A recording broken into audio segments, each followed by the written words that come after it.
Waktu berjalan terus, saudara, saya mulai kuliah di Sekolah Tinggi Teologi dan saya punya kesempatan menjadi pembicara dan mulai jadi pembicara terkenal, atau maksud saya populer ya, terkenal sekali tidak populer. Duit masuk kantong kanan, kantong kiri ya.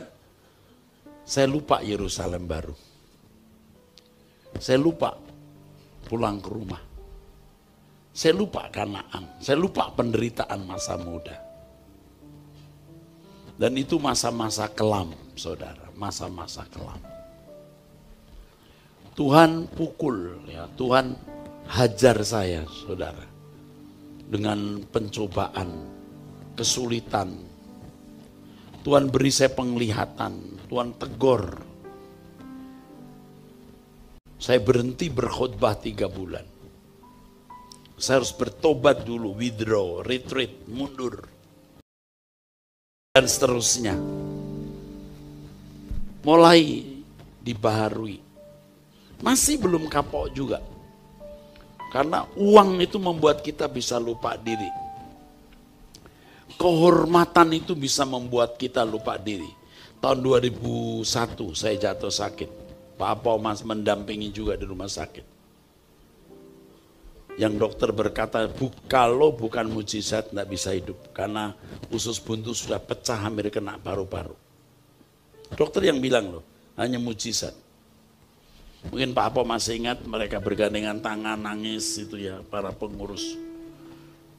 Sampai ada yang bilang, kalau sampai Pak Eras meninggal dunia, Tuhan jahat gitu. Ada yang begitu. Tapi saya nggak mati, saudara. Tapi saya diambang maut. Dan saya mengalami perjumpaan dengan Tuhan di situ. Dan Tuhan ingatkan lagi ke saya, melayani Tuhan itu enggak begini Eras, tapi begini. Saya diberi kesempatan Tuhan hidup. Tetapi jalan saya tidak mudah, saudara. Karena kalau dibuat mudah, saya masuk neraka. Saya pasti binasa. Tidak kenal diri sendiri. Kenikmatan hidup membuat kita betah di dunia. Nah, saya tidak ceritakan detail, tetapi pada intinya Tuhan menghancurkan harga diri saya, martabat saya. Nah, ini paling puncak.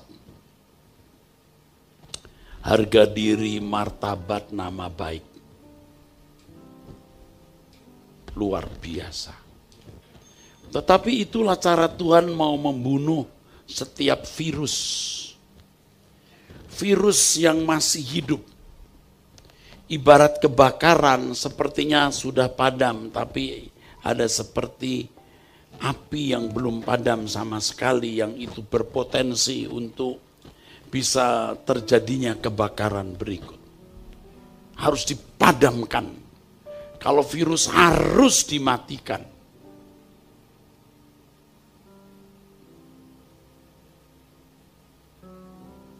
Dan inilah yang Tuhan kerjakan, saudaraku. Melalui proses. Pada akhirnya kekristenan itu ditandai dengan kesederhanaan. Sederhana bukan masalah pakaian. Bukan masalah merek mobil semata, bisa terkait. Bukan masalah rumah. Sederhana itu tergantung dari apa yang kita ingini. Makin banyak yang kita ingini, makin kamu tidak sederhana.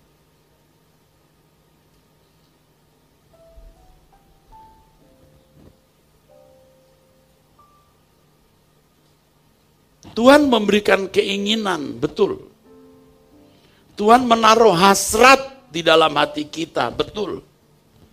Tuhan menaruh di dalam diri kita kehendak benar. Tetapi disinilah letak tanggung jawab. Bagaimana kita mengarahkan kehendak kita, keinginan kita kepada kehendak Allah.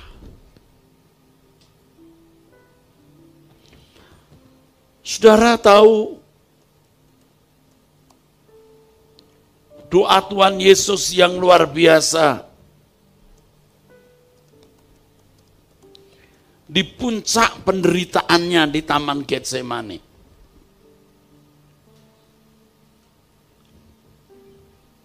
Di situ letak pintu gerbang kemenangan Tuhan. Kalau di Taman Getsemani Yesus gagal, tidak pernah ada Golgota, tidak pernah. Ceritanya lain, saudaraku. Tetapi luar biasa ketika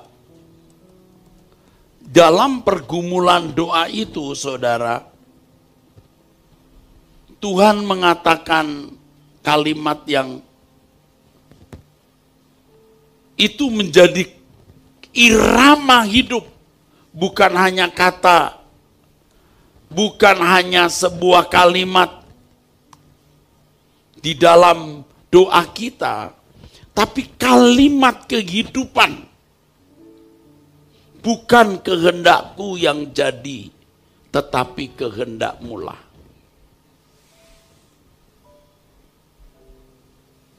Tadi saya bicara-bicara dengan Pak Robert dan Pak Yehuda. Saya tanya tadi pagi saya khotbah apa ya, kok saya lupa gitu. Kalimat pertama. Ini di mimbar ini baru saya ingat. Penundukan diri. Penundukan diri. Saya sempat mengucapkan di doa pagi tadi, ini doa, maksud saya ini kelas berkelas. Pengiringan atau pengikutan kepada Yesus yang berkelas. Berkelas tinggi. Penundukan diri. Tidak lama. Pokoknya ikut saja apa yang Tuhan inginkan. Tidak lama. Setelah itu kita akan melihat hamparan padang hijau dan keindahan langit baru, bumi baru. Sekarang kita menyangkal diri. Menyangkal diri artinya unsur-unsur kemanusiaan di dalam diri kita harus kita matikan, saudara. Ya. Kalau jujur ya saudara, ada virus yang kelihatannya sudah mati tapi belum menjadi orang terhormat. Dianggap bermartabat. Itu virus. Kalau punya kesempatan ini muncul lagi. Maka Tuhan bisa hajar kita dengan keadaan-keadaan tertentu. Supaya kita bisa bertobat. Tapi maaf, ini tidak dialami oleh setiap orang. Ini hanya dialami orang yang serius mau sempurna. Hanya orang yang haus dan lapar akan kebenaran yang dipuaskan. Haus dan lapar akan kebenaran. Kebenaran ini bicara soal hidup yang benar sesuai standar kesucian Allah. Harus tepat. Apa yang kita maui, yang kita kehendaki, yang kita hasrati harus tepat. Jadi tidak ceroboh, tidak gegabah. Bukan hanya berperilaku santun, berperilaku sopan, saudaraku. Tetapi dalam segala hal tepat seperti yang Allah kehendaki. Dulu kita tidak yakin kita bisa mencapai kehidupan seperti itu. Tetapi sekarang kita yakin itu bisa. Tentu seseorang tidak bisa lari atau anak manusia tidak bisa langsung lari. Begitu lahir dia harus hanya bisa ya tidur, ya. Lalu bisa membalikkan badan, mengangkat badan, merangkak, ya, lalu bisa setengah berdiri, tertatih-tatih, lalu bisa jalan, masih guntai, jatuh-jatuh, lalu jalannya stabil, kuat, bisa lari. Larinya masih ya bisa 50 km atau 40 km per jam. Tapi nanti dia bisa lari 20-30 km per jam. Atau bisa lebih cepat.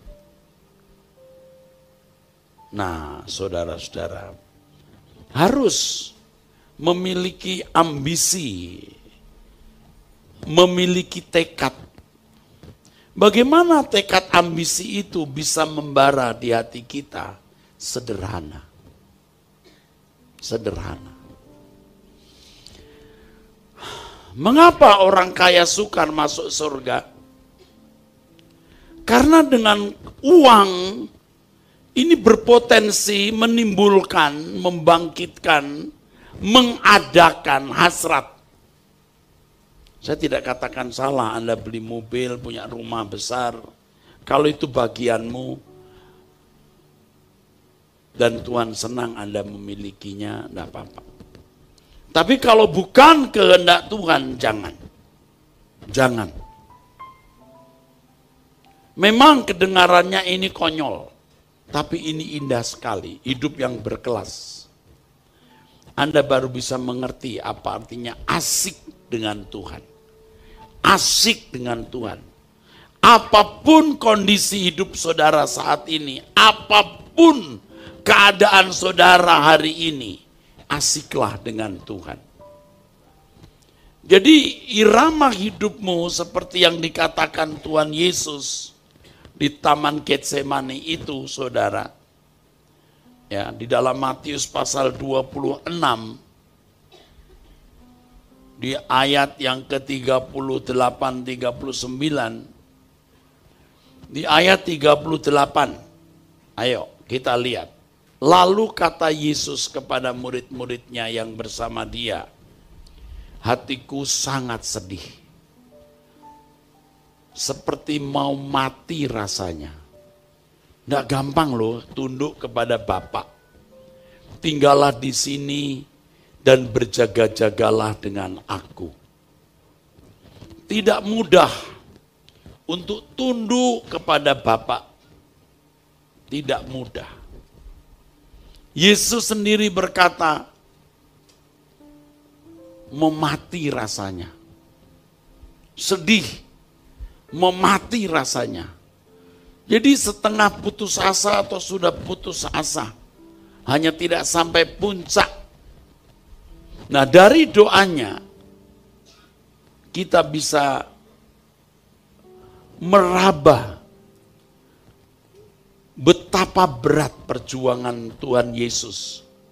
Ya Bapakku, jikalau sekiranya mungkin, biarlah cawan ini lalu daripadaku. Artinya, bila mungkin, aku jangan menderita. Yesus mau menghindarkan diri dari penderitaan. Wah, kalau sampai ini menjadi keinginannya yang tetap, Bapak tentu tidak bisa menghindarinya. Bapak tidak paksa. Di dalam Alkitab kita menemukan Allah Bapa itu lemah lembut. Ia tidak memaksa orang melakukan apa yang Bapa inginkan.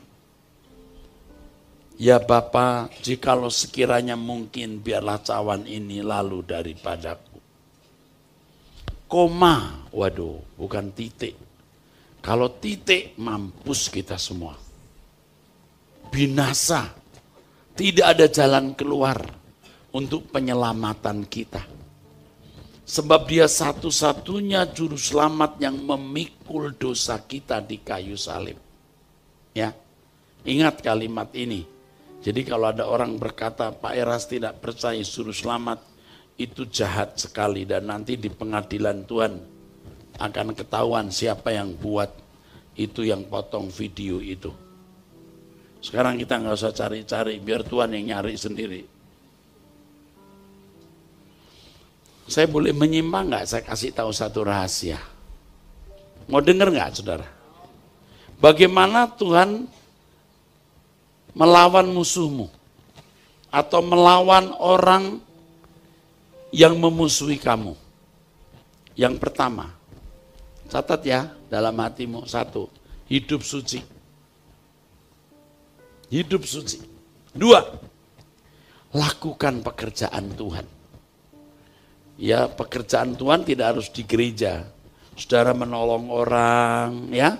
Saudara ramah terhadap orang lain untuk dapat menyaksikan kasih Tuhan. Itu pekerjaan Tuhan. 3, diam. 3 ini kalau saudara lakukan, ini membuat orang yang memusuhi kamu dilawan Tuhan. Tepuk tangan. Amin.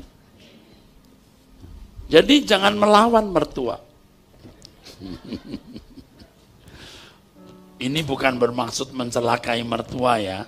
Nanti pulang ke rumah, mami mertua, taruhan sama gua, lu bakal dilawan Tuhan mulai hari ini.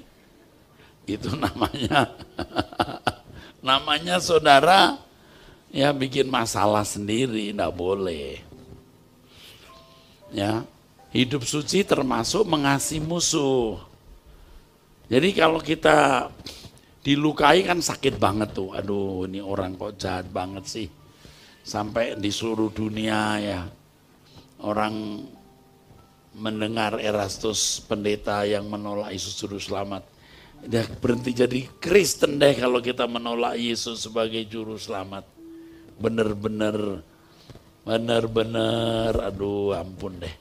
Ya udah biar Tuhan yang mencari siapa yang memotong video sampai viral ya. Kita terima kasih Madia, terima kasih ya aku jadi terkenal ya. Oke, yang kedua ya ingat tadi lakukan pekerjaan Tuhan. Tolong sesamamu yang lemah. Kalau saudara kuat uang ya bantu uang, tapi hati-hati membantu uang bisa merusak. Ya, perhatian. Ketiga diam. Ya, jangan membalas kejahatan dengan kejahatan. Ya, saudara pasti dibela Tuhan. Pembelaan Tuhan akan membuat mertuamu bertobat. Ya, bukan tiba-tiba jadi sakit ayan. Tiba-tiba dia kaku terus nggak bisa bergerak. Bukan itu yang saudara harapkan. Dia bertobat di jamah Tuhan. Ya, akhirnya saudara tidak pergi ke GSKI Rehoboth Gajah Mada sendiri, ditemenin mertua, ya begitu. Artinya harus nuntun mertua, ya itu. Oke, saya teruskan. Yesus juru selamat satu-satunya. Allah Bapa, Allah Yahweh lah sebenarnya sang juru selamat yang mempunyai prakarsa, ide, rencana, inisiator. Yesuslah eksekutornya. Jadi inisiator satu-satunya itu Bapak Yahweh. Eksekutornya satu-satunya itu Yesus. Kalau boleh cawan ini lalu daripadaku. Ini sama dengan kalau boleh aku tidak jadi juru selamat. Berat mati di kayu salib, dihina. Setelah ini dia dikeroyok oleh tentara Roma dan imam-imam kepala dan orang-orang Yahudi sampai Yesus berkata, penyamunkah aku kamu bawa pentungan? Tuh, menghina sekali. Merendahkan martabat Yesus. Yesus tahu betapa mengerikan memikul dosa dunia. Makanya Yesus bisa berkata, biarlah cawan ini lalu daripadaku. Koma. Puji Tuhan, koma. Tetapi janganlah seperti yang ku kehendaki, melainkan seperti yang engkau kehendaki. Bapak Ibu, saudara-saudaraku, hidup yang berkelas adalah kehidupan dalam ketertundukan kepada Tuhan. Tunduk. Kalau dulu kita bicara apa saja yang kita mau ucapkan, mau beli apa saja yang kita mau beli, melangkah kemana saja kita mau melangkah. Sekarang tidak.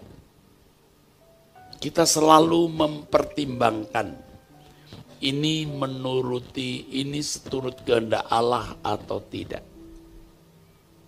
Kita pertimbangkan itu. Berlatih terus saudaraku. Dan untuk bisa melakukan hal ini saudara, yuk kita sederhana. Saya khotbah bukan hanya untuk saudara. Saya juga khotbah untuk diri saya sendiri saudara. Saya punya potensi saudara melakukan lebih dari sebagian orang. Lebih karena saya cukup punya kemampuan untuk mengingini sesuatu, untuk berbuat sesuatu. Saya punya kuasa. Saya punya potensi, saudara. Kuasa dalam tanda kutip ya. Sebagai pemimpin, sebagai orang yang dihormati orang, saya punya potensi berbuat sesuatu yang saya sukai.